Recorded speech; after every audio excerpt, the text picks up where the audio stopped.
This thing. Look.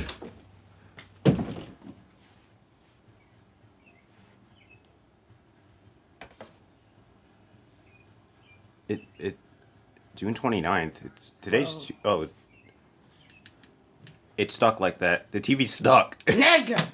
Or is it supposed to do that? I don't. Shit, I almost dropped this thing. Actually, wait. It never breaks because it's fuck. Is it stuck or is it just me? Because it doesn't. The thing already went. Oh, wait, never mind. Yep, it's done. Help. If there's no Wi-Fi on my TV right now, how the heck is this possible? I don't understand. This thing has no Wi-Fi either, so what's the point? I can deal with it. Oh. Huh. Save that to